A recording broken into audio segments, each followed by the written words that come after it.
예수님은 우리를 구원하기 위해서 이 땅에 오신 하나님의 아들이십니다.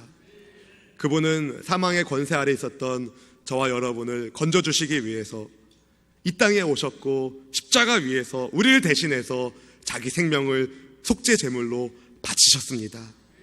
그렇게 죽으신 예수님께서 3일 뒤에 부활하셨고 다시 살아나셨고 살아나심으로 사망의 권세를 이기시는, 정말 제가 너무 흥분해가지고 사망의 권세를 이기시는 능력의 주님이심을 보여주셨습니다. 부활의 예수님을 우리는 믿고 따라갑니다. 부활하신 예수님은 40여일 동안 제자들에게 나타나셔서 하나님 나라의 일을 가르쳐 주셨어요. 그 제자들을 통해서 하나님 나라의 일을 하시기 원하셨기 때문입니다. 부활의 주님께서 저와 여러분에게도 원하시는 것이 있습니다. 하나님 나라의 일을 하는 겁니다. 여러분의 삶의 터전이 하나님 나라가 역사하는 터전 되기를 축복합니다. 여러분의 가정이 하나님 나라가 되기를 축복합니다. 하나님 나라의 일을 가르쳐 주신 예수님은 하늘에 오르셨고 아버지의 옆에 영광의 보좌에 앉으셨습니다. 이 모든 예수님의 사명을 아주 간단하게 오늘 본문 28절이 말씀하고 있는데요, 우리 28절 말씀을 같이 한번 읽어보겠습니다. 시작. 내가 아버지에게서 나와 세상에 왔고 다시 세상을 떠나 아버지께로 가노라 하시니 아멘. 아버지의 보냄을 받아 세상에 오신 예수님, 예수님은 자기의 사명이 무엇인지를 확실히 알고 계셨습니다. 마가복음 10장 45절에서 예수님은 자신이 왜 이 땅에 오셨는지에 대해서 이렇게 말씀하셨습니다. 같이 읽어보겠습니다. 인자가 온 것은 섬김을 받으려 함이 아니라 도리어 섬기려 하고 자기 목숨을 많은 사람의 대속물로 주려 함이니라. 아멘. 많은 사람의 대속물로 자기 생명을, 목숨을 주시기 위해 오신 예수님은 이 십자가 구원의 사명을 다 마치시고 부활하셔서 하나님 아버지께로 돌아가셨습니다. 이 예수님만, 이 땅에 오신 예수님만 사명이 있는 것이 아니라 이 땅에 존재하는 저 여러분에게도 주님 주시는 사명이 있습니다. 여러분은 결코 이 땅에 우연히 태어난 존재가 아니에요. 어떤 남자와 여자가 실수해서 태어난 사람이 아니라는 겁니다. 여러분, 이 땅에 보내신 존재의 목적이 있어요. 하나님은 여러분 한 분 한 분을 소중하게 여기십니다. 여러분을 향한 주님의 놀라우신 계획과 뜻이 있다는 겁니다. 우리는요, 그래서 하나님의 자녀이기 때문에 소중한 존재이고, 소중한 존재이기 때문에 가치 있는 인생을 살 수 있는 겁니다. 언젠가, 그리고 때가 되면 예수님께서 아버지께로 가신 것처럼 우리 또한 아버지께로 갈 날을 맞이하게 될 겁니다. 그때가 왔을 때 여러분 후회하지 않고 기쁨으로 아버지 품에 안기기를 주님의 이름으로 축원합니다. 그러기 위해서는요, 하나님의 자녀답게, 하나님의 아들답게, 하나님의 딸답게 이 땅에서 살아야 합니다. 하나님의 자녀됨의 정체성을 우리가 가지고 있어야 한다는 겁니다. 근데 많은 사람들은 어디에서 와서 왜 살고 어디로 가는지를 알지 못한 채 삽니다. 방황하며 살 수밖에 없는 겁니다. 나름 열심히 산다고 노력하지만 마음 한켠에는 없어지지 않는, 지울 수 없는 불안감이 있는 겁니다. 왜? 불확실한 미래를 살기 때문인 거죠. 그러나 예수님을 믿어 하나님의 자녀가 된 우리는 다릅니다. 달라요. 뭐가 다릅니까? 우리는 우리의 존재 목적과 근원을 알고 있어요. 우리가 어디에서 와서 왜 살고 어디로 가는지를 압니다. 우리는 아버지께로부터 와서 이 땅에서 하나님께 영광을 돌리게 하여 살다가 아버지께로 갈 겁니다. 우리에게는 천국의 소망이 약속되어 있습니다. 똑똑해서가 아니라, 남들보다 잘나서가 아니라 예수님이 우리 안에 거하시기 때문에 우리에게는 행복한 믿음의 삶을 살 수 있는 권세가 있는 겁니다. 그래서 우리는 감사할 수 있는 거예요. 예수님 안에서. 그러나 우리가 아무리 예수님 안에서 산다 말하지만 우리의 삶은 만만치 않습니다. 주님도 알고 계세요. 이 세상에서는 우리가 환난을 당할 것을 주님도 알고 계십니다. 우리도 때로는 영적인 어두움과 혼란에 빠질 때가 있습니다. 심지어 예수님을 믿는 믿음조차 흔들릴 때가 있다는 거죠. 믿음을 자신하다가도 눈앞을 캄캄하게 만드는 실패와 아픔을 겪을 때가 있고, 그러나 사랑하는 주님의 성도 여러분, 모든 것을 다 내려놓고 싶은, 다 포기하고 싶은 그런 상황조차 주님께 맡기십시오. 실패한 인생은 가치가 없다고 누가 말하던가요? 실패한 인생은 가치가 없다고 누가 말하던가요? 약한 사단의 소리를 깨트리십시오.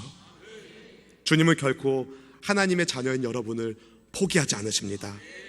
세상을 이기신 예수님 안에서 평안을 누리십시오. 환난 중에도 담대하십시오.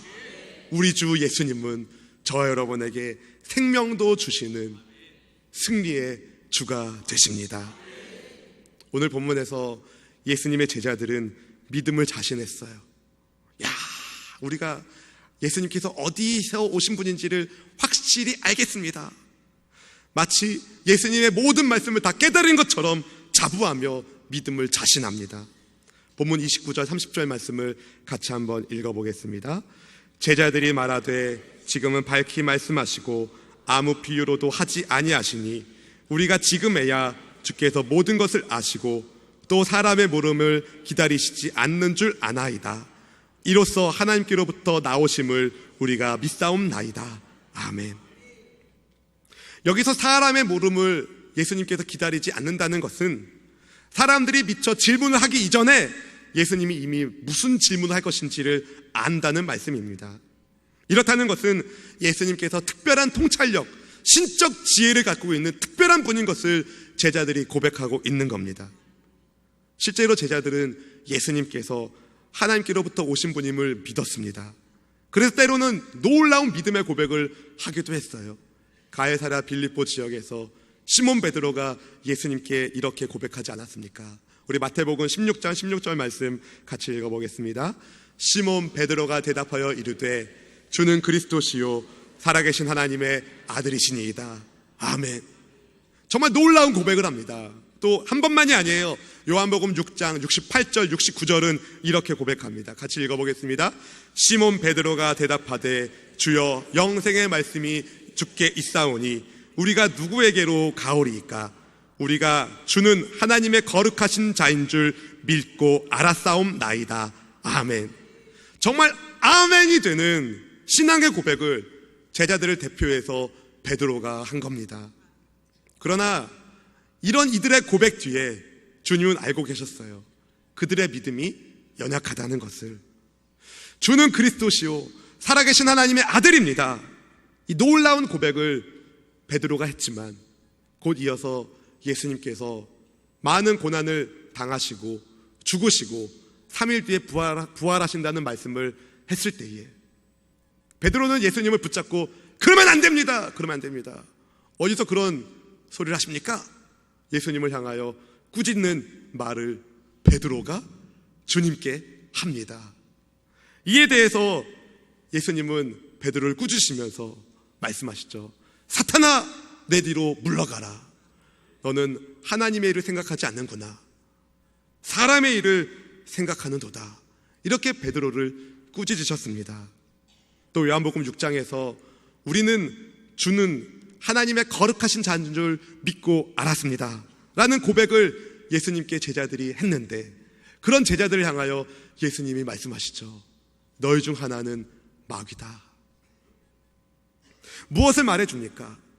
믿음이 있다고 자부하는 제자들이지만 그들의 믿음은 부족함이 많다는 거죠. 연약했다는 겁니다. 왜? 아직 그들이 예수님의 십자가와 부활을 경험하지 못했거든요. 아직 성령을 그들이 받지 못했기 때문이었습니다. 우리도 마찬가지입니다. 예수님의 십자가와 부활을 경험하셔야 합니다. 성령을 받으셔야 합니다. 예수님은 십자가 위에서 저와 여러분을 위하여 죽으셨습니다. 그리고 죽음으로 끝난 것이 아니라 주님은 부활하셨습니다. 부활의 능력이 누구에게 있습니까? 예수님께 있는 거예요. 우리는 누굽니까? 부활의 능력이신 예수님 안에 있는 주님의 사람들입니다. 사랑하는 성도 여러분, 부활의 능력을 믿으십시오. 예수님 안에서 다시 일어나십시오. 오늘 본문에서도 제자들은 비슷한 모습을 보여줘요. 요한복음 16장 25절에서 예수님이 때가 되면 비유로 말씀하지 않고 아버지에 대해서 밝히 말씀하신다고 말씀해 주셨어요. 이 말씀을 들은 제자들이 착각합니다. 야, 지금이 바로 그때인가 보다. 여기서 그때는 예수님이 부활하시는 때, 혹은 부활하신 예수님께서 하늘에 오르셔서 제자들에게 성령을 보내주시는 때를 말합니다. 아직 그때는 아니에요. 분명히 아직 그때는 아닙니다. 근데 제자들은 착각하고 있어요. 바로 지금이다! 지금이다. 예수님께서 비유로 말씀하지 않고 밝히 말씀하시니까 바로 지금이다. 이제 우리는 예수님을 믿는 믿음 안에 서 있습니다. 이렇게 예수님을 향하여 믿음을 자랑하면서 떳떳하게 말하고 있다는 겁니다. 그런 그들에게 예수님 말씀하시죠. 너희가 믿느냐? 그런 다음에 아주 충격적인 말씀을 제자들에게 던지십니다. 바로 32절 상반절 말씀을 우리 같이 한번 읽어보겠습니다. 보라, 너희가 각각 제 곳으로 흩어지고 나를 혼자 둘 때가 오나니 벌써 왔도다. 믿음을 자신하면서, 믿음을 자랑하면서 예수님이 누구신지를 압니다라고 떳떳하게 말하고 있는 그들 앞에 주님 말씀하시는 거예요. 너희는 다 나를 버리고 도망갈 거다. 주님은 제자들의 실패를, 믿음의 실패를 이미 보고 계셨습니다. 알고 계셨어요. 그리고 불과 몇 시간도 채 되지 않아서 실제로 제자들은 주님을 버리고 도망을 갑니다. 모르는 사람이 아니에요. 남이 아니에요. 누구보다도 예수님을 잘 안다고 자부하던 제자들이 3년 동안 서로 동거동락하면서 알 것 다 아는 그 사이, 그런데 제자들이 예수님을 버리고 도망갑니다. 예수님의 제자들의 믿음이 연약했다는 것을 보여주죠. 예수님을 체포하고 십자가에 못 박는 세상의 힘이 두려웠기 때문입니다. 세상을 두려워하는 그들의 마음을 우리 중 누가 손가락질할 수 있을까요? 우리도 세상이 두려울 때는 없습니까? 예수님을 믿는 것 때문에 손해볼 것이 두려워서 아닌 척한 경우가 없진 않습니까? 식당에서 부끄럽다고 기도하지 않는 모습, 단순한 모습이지만 그것조차 우리의 믿음을 보여주는 겁니다. 여러분이 그리스도인이라는 사실을 직장의 동료들은 잘 알고 있습니까? 제가 이스라엘에 있을 때 그 하루에 3,000원 하는 방에서 몇 달을 살았는데요. 한 방에 12명이 살아요. 근데 거기에 매니저가 있는데요. 매니저가 그렇게 독해도 독한 애가 없어요. 누가 봐도 나쁜 놈이에요. 누가 봐도 나쁜 놈이에요. 정말 독했어요. 그 배낭여행으로 온 여자들을 막 함부로 하고, 진짜 나쁜 놈이에요. 진짜 나쁜 놈이에요. 근데 제가 그 친구를 그 예루살렘 YMCA 건물에서 예배드리는 현장에서 봤습니다. 제가 깜짝 놀랐어요. 과연 저가 그리스도인인가? 한편 그런 생각이 들었습니다. 나는 어떤가? 사랑하는 성도 여러분, 여러분이 정말 예수님을 사랑하는 예수님의 제자라는 사실을 여러분의 가족들이 알고 있습니까? 여러분의 친구들이 알고 있습니까? 우리의 믿음은 주님을 버리고 도망간 제자들보다는 조금 더 나은가요? 그런데 성도 여러분, 주님을 버리고 제자들은 도망갔지만 예수님은 혼자가 아니셨습니다. 아버지 하나님께서 예수님과 함께하고 계셨기 때문인 거죠. 바로 32절 하반절 말씀을 한번 읽어보도록 하겠습니다. 읽어보겠습니다. 그러나 내가 혼자 있는 것이 아니라 아버지께서 나와 함께 계시느니라. 아멘. 모두가 다 주님을 버려도 주님과 함께하고 계신 아버지가 계셨다는 거죠. 그래서 예수님은 환난 중에도 담대하게 십자가 사명의 길을 걸을 수 있으셨던 겁니다. 아버지께서 나와 함께 계신다 말씀하신 예수님은 세상의 유혹과 환난에 믿음이 흔들리고 믿음을 놓쳐버리고 실패하게 될 제자들에게 이렇게 말씀하시죠. 야, 이 자식들아, 내가 니들이 그럴 줄 알았다. 이놈들아, 똑바로 못하지, 정신 차려라 이놈들아.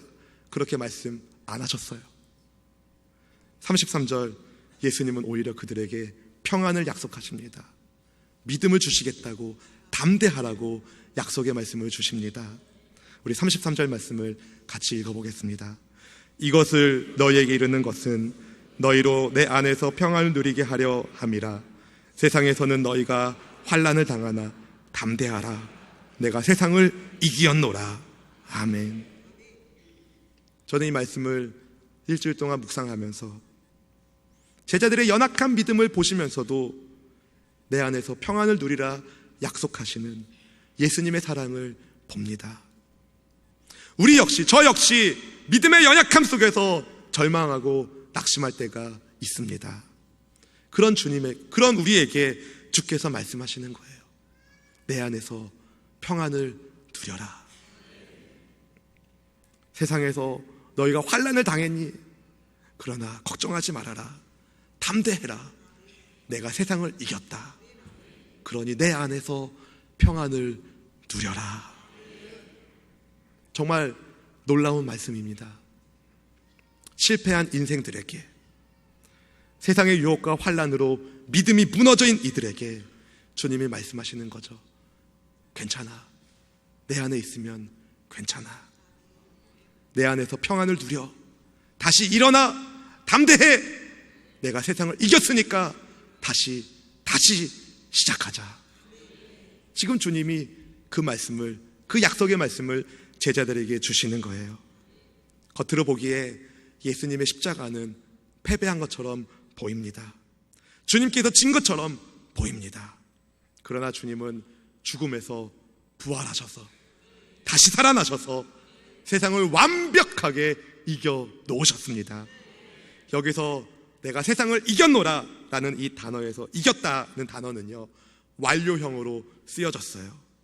이길 것이다 아닙니다. 이미 이긴 겁니다. 과거의 어느 시점에서 예수님께서 이미 세상을 이기셨다는 것을 선포하시는 거예요. 그리고 지금도 예수님이 그 이김의 권세를 갖고 계시다는 겁니다. 따라서 승리의 예수님 안에서, 부활의 예수님 안에서 우리는 세상을 두려워할 이유가 없습니다. 담대할 수 있는 겁니다. 주님이 주시는 평안은요, 환난이 없는 평안이 아니라 환난 중에서도 누리게 되는 평안인 겁니다. 이게 너무 달라요. 환난 없는 평안, 환난 생기면 평안 없어집니다.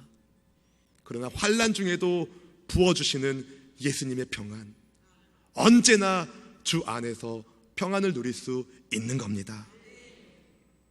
그리스도인들은요, 세상에 살지만 세상에 속하지 않은 하나님 나라에 속한 하나님의 백성들입니다. 세상에 속하지 않기 때문에 세상이 우리를 미워하죠. 그래서 우리는요, 우리 스스로는요, 세상의 미움을 견뎌낼 재간이 없습니다. 그래서 스스로는 넘어질 수밖에 없는 겁니다. 그러나 예수님 안에 내가 있다면, 예수님 안에 우리가 있다면 우리는 넘어질 수 없습니다. 왜? 예수님이 꼭 잡고 계시니까요. 그 아이랑 같이 종종 놀 때가 있는데요. 요즘은 너무 무거워가지고 제가 그렇게 못 놀아주는데, 우리 아이가 지금보다 조금 더 어렸을 때 많이 안고 삥삥삥삥 도는, 그렇게 많이 돌았어요. 그냥 안고 돌았어요. 그냥 막 돌았어요. 놓치지 않았습니다. 그러니까 아이도 까르르 까르르 까르르 까르르 까르르 하고 웃죠. 근데 만약에 제가 삥삥 돌다가 손을 딱 놨다면 어떻게 됐을까요? 여기 깨지고 여기 깨지고 피 흘리고 그렇게 되는 겁니다. 우리 주님은요, 우리를 꽉 잡고 놓지 않으세요. 세상이 아무리 여러분을 흔들어도, 세상이 아무리 여러분을 흔들어도 예수님이 우리를 잡고 계시면 우리는 쓰러지지 않는 겁니다. 내가 탁월해서가 아니에요. 내가 힘이 세서가 아니에요. 내 믿음이 좋아서가 아닙니다. 주님이 신실하시기 때문에. 주님이 신실하시기 때문에. 사랑하는 성도 여러분, 로마서 8장 36절부터 39절은 우리에게 다음과 같은 진리를 가르쳐주고 있습니다. 같이 한번 읽어보겠습니다. 기록된 바 우리가 종일 주를 위하여 죽음을 당하게 되며 도살당할 양같이 여김을 받았나이다 함과 같으니라. 그러나 이 모든 일에 우리를 사랑하시는 이로 말미암아 우리가 넉넉히 이기느니라. 내가 확신하노니 사망이나 생명이나 천사들이나 권세자들이나 현재 일이나 장래 일이나 능력이나 높음이나 깊음이나 다른 어떤 피조물이라도 우리를 우리 주 그리스도 예수 안에 있는 하나님의 사랑에서 끊을 수 없으리라. 아멘. 그렇습니다.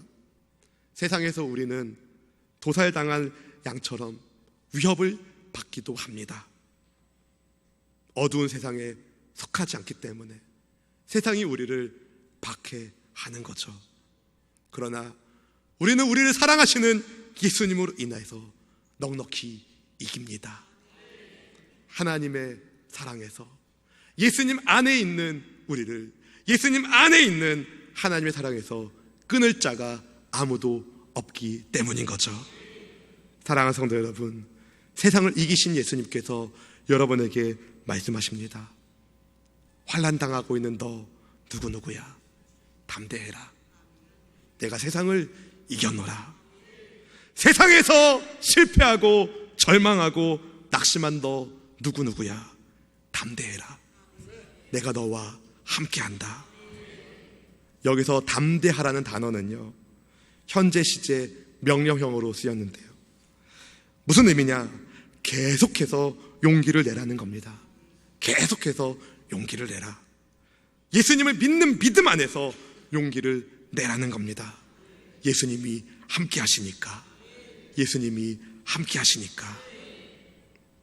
승리한 사람의 얼굴에는 기쁨이 있습니다. 승리한 사람의 얼굴에는 웃음이 있습니다. 세상살이에 지치고 피곤하십니까? 승리하신 예수님 안에서 승리를 누리십시오. 우리는 예수님 안에서 세상을 이겼습니다. 죄와 사망의 권세는 우리 앞에서 맥을 못 출 겁니다. 사랑하는 성도 여러분, 그러니 어깨를 피십시오. 어깨를 피세요. 담대하십시오. 허리를 피십시오. 예수님 안에서 우리는 승리합니다. 요한일서 5장 4절부터 5절 말씀은 우리에게 이런 말씀을 하고 계십니다. 같이 읽어보겠습니다. 무릇 하나님께로부터 난 자마다 세상을 이기느니라.